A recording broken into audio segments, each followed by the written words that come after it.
Still no Loki. Take it up with Sideshow. Or Hot Toys. I'm not sure which one. It's still a pandemic. Yeah. They're like... There's a Loki doll on the way. There's a Loki doll on the way. Is the point. He would have been great for this episode because it's with the cube. Yeah. The Tesseract. And the muzzle. All his really bondagey stuff. Handcuffs, everything. Not here yet.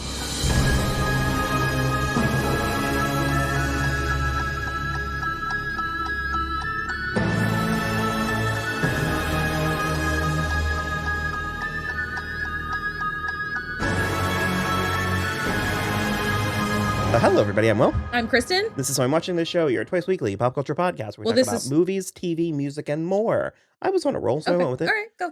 This is so I'm watching Loki. Yeah, this is the beginning of our episodic coverage of Disney Plus's Loki. I've had to hold this in myself for like 6 days now.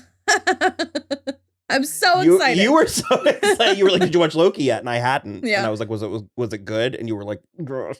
It was so good. So good. It was really good. Yeah. It was a really strong start. Yep. This is comic books. Yes. This is comic book shit.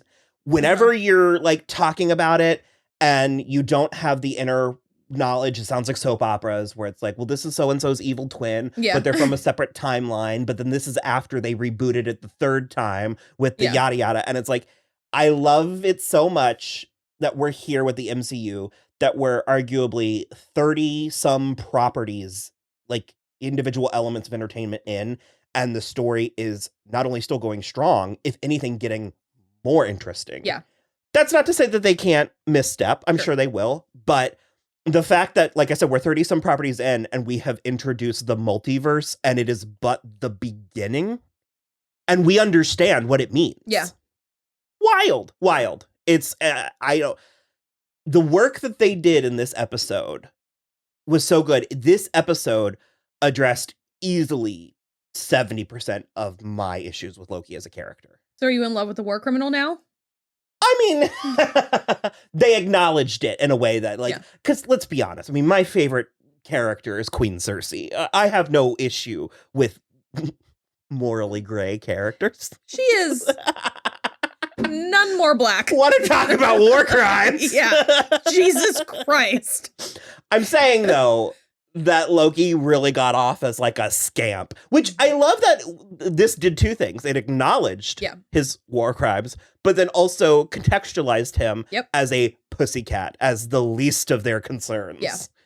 I thought, I'm talking, you talk. I'm obsessed. I'm obsessed with the show. I loved literally every minute of it from the very beginning when he gets to the like Moby Desert or whatever and his hair is immediately better. It was like not that flippy nonsense that it is in the actual Avengers movie.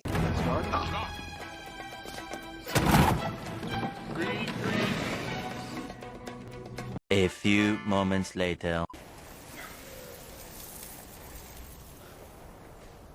That's what the doll's hair is going to be. The flippy hair? That sucks. Sorry. But regardless of that, I loved every single minute of this. We have addressed on the show before that I find futuristic, mind-numbing bureaucracy to be the funniest thing you can do. And it happened in spades in this episode. He was nude in the first 10 minutes.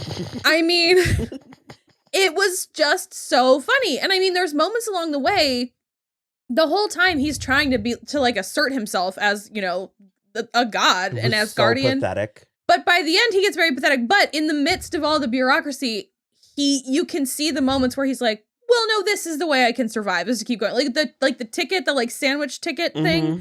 He sees the other guy get like melty sticked and he's like, well, I've got my ticket. It's fine. And this was a masterclass in the character. 100%. 100%. And that's, I think, one of my favorite things and why I like Tom Hiddleston so much. I sincerely think he's my favorite performer in the MCU. Wow, okay. I think he's my favorite one.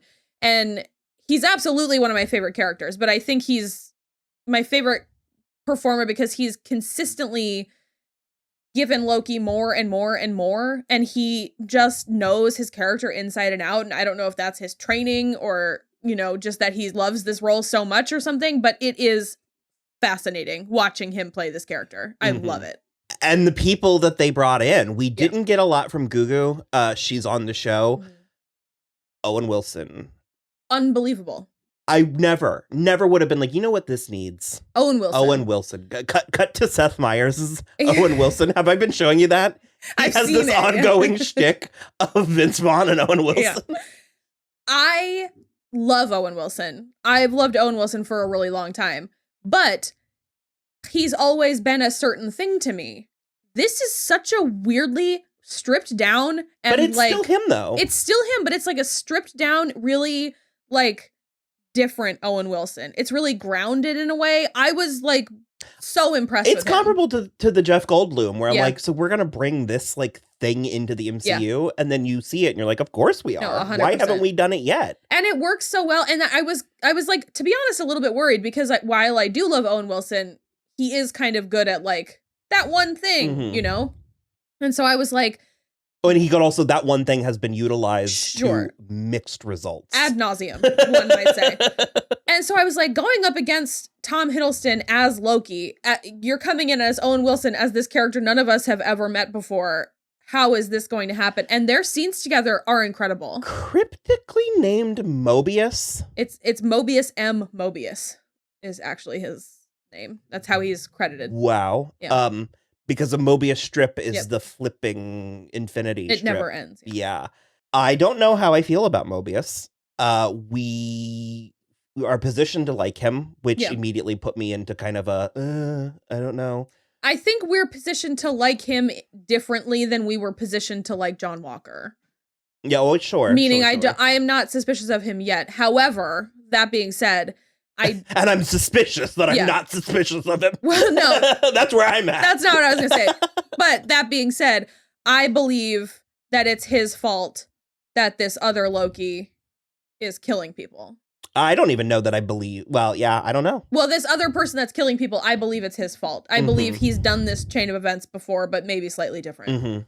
Hunter 15 was interesting. She is not what I would have done with that character. Oh, really? And that's just not the instinct I would have, like... Yeah, she was funny. Yeah, no, I liked it. That's what I mean. I was like, oh, this is fun. I was actually very worried for her when Loki kept, like, remixing her. I was like, she's going to explode. Yeah.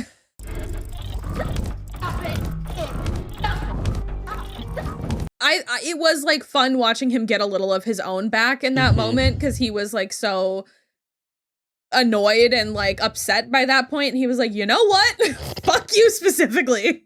So yeah, we have a couple things that were introduced. We have the TVA, which is the Time Variance Authority.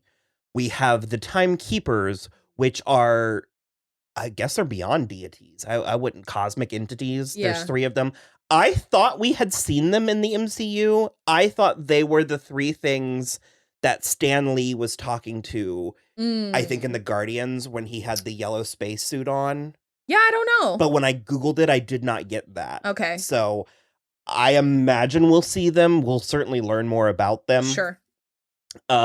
We had Miss Minutes, who was voiced by the legendary Tara Strong. That was a very standard thing that we have seen many times, utilized incredibly well yet again. I liked the little animation. The bureaucracy, it's bittersweet to me. It's a give with one hand, take with the other. Because on the one hand, I feel robbed of the grandeur of... I mean, you would think that, like, we're dealing with beyond cosmic. Like, we're dealing with, like, outside of reality. And that it's bureaucracy. Part of me is kind of like, this is to save money. However, we got a glimpse of... the, like... Yeah, the era. That's the place. So I'll accept that. And also... Well, it also does feel steampunky, so it, like, it checks for me. But it was utilized very well here in a very sort of, like... I wrote Hitchhiker's Guide to the Galaxy, The Magicians, Terry Gilliam. Jupiter Ascending. Yeah, very, very... And frankly, and I think this is your point, where there is something very funny about, like, how do you organize the universe? Yeah. Well, you start at number 1. Yeah. And it's like... Paperwork. Yeah. Well, it's very like The Good Place also, where it just is like, literally, you don't imagine heaven having like sign-up sheets, and like it has fucking sign-up sheets, and you're like, what am I supposed to do with this? I love it. I found it very interesting that there was a cat in the TVA, cats are... I didn't notice the cat. Mm-hmm. It was laying on its Oh, side. okay. Cats are historically, mythologically conduits to other realms of the realities, especially because Casey didn't know what a fish was. Give me the Tesseract or I'll gut you like a fish, Casey. What's a fish? I loved Casey. Was that a Scream reference? Oh, I don't know. He was like, shut up or I'll gut you like a fish, Casey. Maybe. It was the line from Scream. You hang up on me again, I'll gut you like a fish, understand? Maybe. I didn't know why, though. Yeah, I don't know. But it's Pillboy from The Good Place. But he also was like, what's a fish? And Loki's like, are you kidding? He's like, I just want to know what you're threatening me with before you comply. And he was like, violent death. And he was, I comply. It was very funny. And then when Hunter B-15 like prunes his cart and almost hits him, he's like, and she's walking away, he's like, I don't forgive you. It's a very good performance. I also just liked I liked the use of the Infinity Stones. Oh my God. Because it recontextualized. I mean, we spent 22 goddamn movies on these things, and this is the reality we're in now. Well, it's also, that moment is fascinating to me because he's like, he grabs the Tesseract and then he's like, oh my God, all these Infinity Stones. And you can see him like coming to grips with the fact that what he's done is sort of worthless. Well, it's worthless, but it's also especially unthinkable because they don't even matter. Like the things don't even matter. And especially I saw a couple of things that were so interesting because it's in the Avengers, he was technically under the influence of the Mind Stone. So he's like, was not 100% in control of his own actions. He looks ill in that movie. Like he doesn't look good. And so I think that's all of that comes together to be so interesting for that to be the moment where he's like, oh, I can't do anything. Like none of anything I've done matters. This is all worthless. Well, and it was the kind of thing where there was basically the reveal that all of this terrible stuff he did it for attention. Yeah. Like he did it to get reactions. Yeah. And I mean, that's 101. Like that's textbook acting out. But there was something really kind of shocking and humbling seeing Loki cope with it or deal with that and the why do you hurt people. And I thought I had written down what Mobius said and I didn't, but would eventually, why did he say that he ended up? It's like he wants the power and control because it's like a classic symptom of being a weak person. If you make people afraid of you, you have the power that you want, even though you're weak. If you and I had a list of desires from this series, at the top of your list would be a slideshow of his life. You literally said it in the Ragnarok episode. It was you or me. Trevor picked up on it and he was like, oh my God, you guys literally were like, I hope he sees the greatest hits of his life. And that's how they get through the character development. And then he was like, and then it fucking happened. And I was like, oh, I mean, it had to. And then for me, I wanted Frigga trauma. Yeah. And I like, he was nude, he cried, and he had intense character growth in 45 minutes. And I was like, cha-ching. I mean, what else do you want? Mom's going on. Just like the trauma, the Frigga, the Odin, and the Thor. Like, the scene with Thor and seeing him and Thor together where he's like, Thor's like, if you were here, I would hug you. And he's like, I'm here. And then watching himself die at Thanos' hands. Who he was working for, technically. His face. Because you can see him get closer and look harder the longer he's strangling him. And I think he's looking for the moment he got away. And when he snaps his neck, his face, it was unbelievable.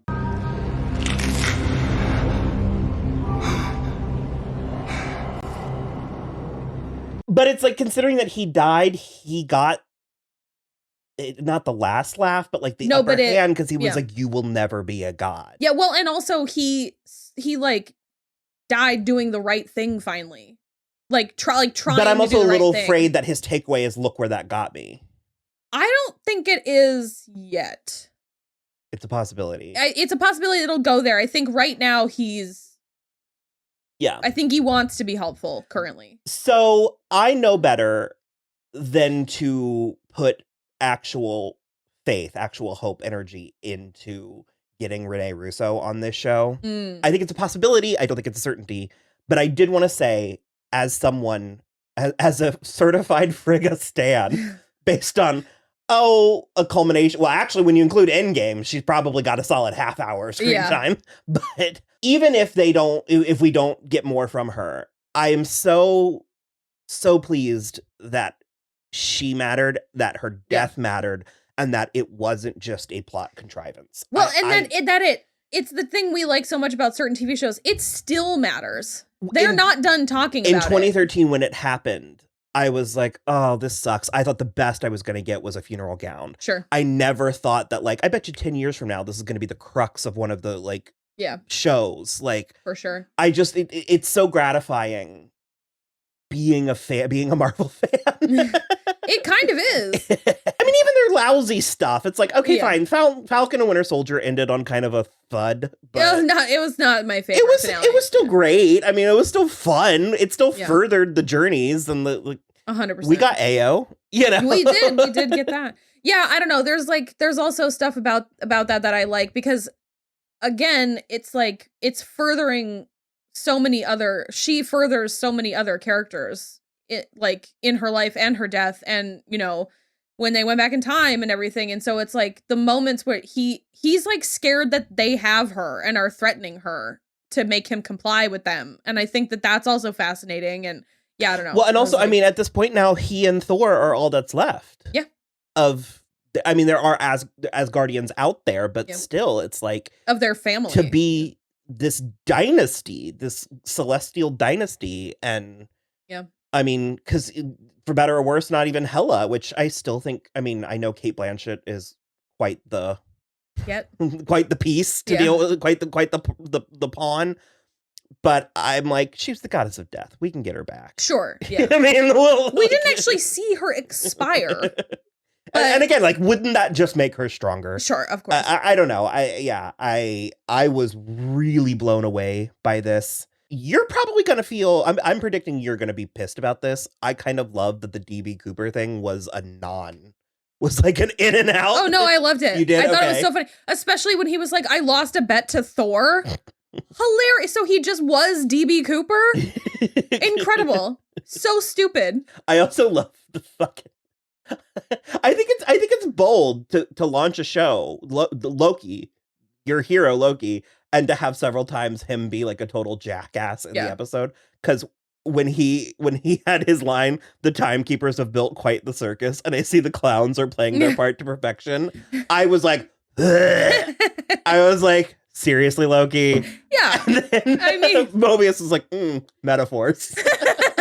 No, I mean, it's so good because he does keep doing it for half the episode. He's doing that. And every time you're like, come on, man. And he asks no less than 5 times, what is this place? And I'm like, I don't see how they could be clearer. They've said it so many times what this place is. You should really know by now. But it's basically the moment, I think, it's the moment after he sees the Infinity Stones and he and Mobius get back in the room together and he's like, I can't go back to my timeline. And I was just like, oh. He got there. But and you, on some level, I've picked up on it, but you've given it, you've really pointed it out that I really like the adaptability of Loki. Yeah. I think that to me, because considering he's the god of mischief, I'm like, well, he's the god of... He's a chaos agent. Yeah, he's a god of survival. Yeah, he 100%, that's his deal is figuring out how to survive another day. And I think it's funny that we're at this point in the timeline and he's, through this show, realized that he's predictable. Yeah. And that's the worst thing you can have for chaos. Yeah, 100%. Well, it's he realized it in the movies, and then we obviously stepped back with this version of Loki, but then he realized it again very quickly, which was nice. We had a scene in the 1500s in a church. There was a peasant kid and a stained glass window with a devil.